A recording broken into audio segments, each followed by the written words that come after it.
Napoleão Bonaparte. Na guerra como nos amores, para decidir é necessário ver-se de perto. Que venham, tanto vale acabar com isso hoje como no outro dia. Napoleão não tinha por hábito planificar com muita antecedência os detalhes da campanha. Preferia se fixar nos objetivos essenciais em uma aproximada distribuição cronológica de seus movimentos. Afinal, a larga experiência lhe ensinara que durante cada batalha seria muitas vezes necessário mudar a tática utilizada, conforme as circunstâncias dadas.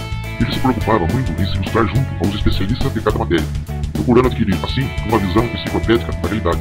A sabedoria política em fazer o que o destino ordena é ir até onde a irresistível marcha dos acontecimentos nos conduzir.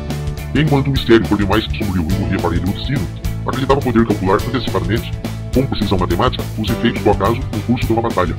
É muito importante não nos enganarmos, porque o menor detalhe pode modificar o conjunto, mas para os clarividentes torna-se uma realidade. Resignar-se e reconhecer a verdadeira soberania da razão, eis o verdadeiro triunfo. A desventura tem também seus lados bons. Ensina-nos as verdades. Há vício e virtudes conforme as circunstâncias. Sinto-me impelido para um objetivo que não conheço.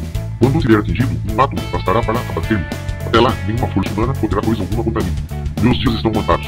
Ninguém podia imaginar, muito menos Napoleão, que essa campanha de guerrilhas, aberta pelos camponeses espanhóis contra as bem armadas tropas francesas, era o primeiro sinal da paulatina queda de todo o Império Napoleônico. Em todo empreendimento, é preciso dar 2/3 à razão e 1/3 ao acaso. Aumentai a primeira fração e sereis pusilânimes. Aumentai a segunda e sereis temerários. Minha glória não consiste nas 40 vitórias, nem no fato de ter imposto minha vontade aos reis.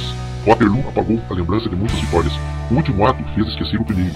Minhas escolas, meu ensino mútuo, prepararão gerações desconhecidas